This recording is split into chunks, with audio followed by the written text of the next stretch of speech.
کی سب سے بدترین الیکشن کروایا.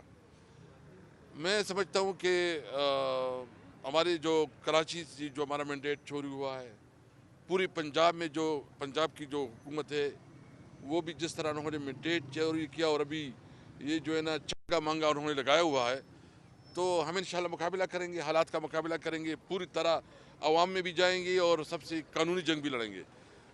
مجھے صرف اس بات پہ افسوس ہے کہ ایک پارٹی جو سب سے بڑی پارٹی ہے، جس کی پنجاب میں، سندھ میں، بلوچستان میں، خیبر پختونخوا میں، پورے پاکستان میں عوام نے اس کے اوپر اعتماد کیا ہے، اس کے مینڈیٹ کو اپنی چوری کیا ہے. اور آپ سمجھتے ہیں کہ کوئی گورنر بنے گا، کوئی پرائم منسٹر بنے گا، کوئی صدر بنے گا اور یہ ملک آگے بڑھے گا. یہ انشاءاللہ ہم آپ کا مقابلہ کریں گے. ہم نے چوری تو دیکھی ہے، آپ لوگوں کی دیگی کارنامے تو ہم نے دیکھے ہیں، لیکن ہم نے ووٹوں کی چوری سے حکومت بننے والی چیز نہیں دیکھی ہے.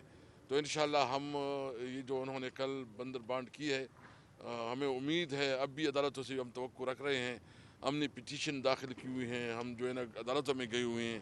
تقریباً ہمارے اعداد و شمار کے مطابق ٹوٹل سیٹس ہمارے 180 نیشنل اسمبلی میں بنتی ہے، اور تقریباً 220 جو ملا کے جو وہ بنتی ہے ہمارے پنجاب میں، اور کبھی بھی ہماری حکومت بن رہی ہے.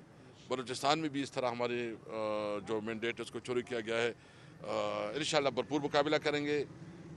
کسی طور پر جو ہے نا یہ حکومت نہیں کہلائے گی، بلکہ یہ جعلی مینڈیٹ والی اور ایک جعلی حکومت ہوگی. اسد قیصر صاحب، یہ بتائیے گا، پہلے پی ٹی آئی کا موقف تھا کہ جو ظاہر ہے جو الیکشن نتائج آئے ہیں اس پہ تو آپ کے گریونسز موجود ہیں، آپ الیکشن کمیشن میں بھی گئے ہیں، عدالتوں میں بھی گئے ہیں، لیکن پہلے پی ٹی آئی کہہ رہی تھی کہ ہم وفاق میں بھی حکومت بنائیں گے، پنجاب میں بھی اور کے پی کے میں.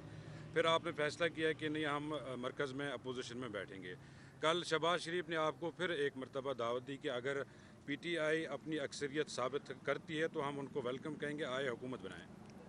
میں شہباز شریف صاحب سے پوچھنا چاہتا ہوں کہ اگر آپ کے اندر تھوڑی بھی وہ مورل جو آپ کے اندر کریکٹر ہونا، کم از کم آپ یہ تسلیم کریں کہ آپ نے شکست کھائی. جو آپ نے اپنے نمبر بھی بڑھائے ہیں، وہ کتنے نمبر ہیں؟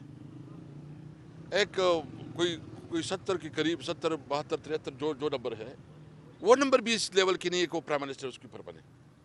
یعنی آپ اقلیت میں ہیں، آپ اکثریت میں نہیں ہیں، عوام نے آپ کو مینڈیٹ نہیں دیا ہے، اور جب عوام نے آپ کو مینڈیٹ نہیں دیا تو کس منہ سے آپ وزیر اعظم کہلائیں گے؟ آپ تھوڑا مورلٹی دکھائیں، تھوڑا یہ گریس دکھائیں کہ میں جو ہے نا اس حکومت میں نہیں بیٹھوں گا. ہم بنیں گے. دیکھیں، ہمارا تو فارم 45 ہے نا، یہ تو لیگل ڈاکومنٹس ہے. ابھی یہ کر رہے ہیں، کوشش کر رہے ہیں کہ کوئی جعلی فارم 45 بنا رہے ہیں اور ٹپے لگ رہے ہیں، وہ ہمیں پتہ ہے سب کچھ ہو رہا ہے، لیکن اس کے باوجود جو فارم 45 ہے اس کے مطابق جو ہے نا، ہم نے تو سپریم کورٹ سے مطالبہ کیا تھا، اور اب بھی مطالبہ کر رہے ہیں کہ براہ کرم اس ملک پہ رحم کریں. آپ جو ہے نا، جو کمشنر نے اس دن جو انکشافات کیے ہیں، اس کے اوپر جو ہے نا جوڈیشل انکوائری بنائے، اور جو جس کا مینڈیٹ ہے اس کو اس کا مینڈیٹ دے. یہ ملک تک آگے بڑھ سکے گا. اگر آپ جعلی مینڈیٹ والے لوگوں کو، جس کو عوام نے مسترد کیا ہے، اس کو آپ بٹھائیں گے تو وہ کیسے ملک کے مسائل حل کر سکیں گے؟ اس ملک کی ضرورت اس میں ہے کہ ملک قانون اور آئین کے مطابق چلے.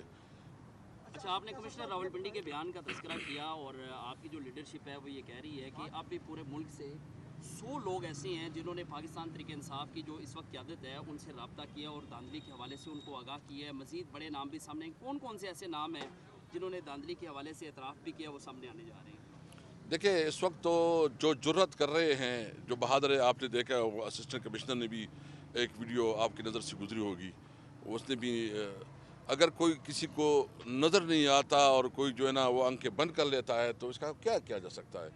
میں اس لیے عدلیہ سے مخاطب ہوں. اگر آپ نے حلف لیا ہے اور آپ نے کہا تھا چیف جسٹس صاحب کہ ہم جو ہے نا آئین کے مطابق چلیں گے، ہمارے لیے آئین مقدم ہے. جب آپ کے لیے آئین مقدم ہے تو آپ کے لیے ٹیسٹ کیسے ہے، کیسے انتخابات کی پروب کرے، اور جس نے مینڈیٹ چوری کیا اس کے خلاف جو ہے نا قانونی کارروائی کرے، اور جس کا مینڈیٹ ہے اس کو اس کا مینڈیٹ دیا جائے. اسد قیصر صاحب، یہ بتائیں کہ پیپلز پارٹی اور مسلم لیگ میں جو معاہدہ ہوا ہے اس میں پیپلز پارٹی نے وفاق میں کوئی بھی وزارت نہیں لی، وزارتیں لینے سے انکار کر دیا ہے. آپ اس کو کس اینگل سے دیکھتے ہیں؟ دیکھیں، وہ ان کے آپس میں ہیں، وہ سمجھتے ہیں کہ اس کے پاس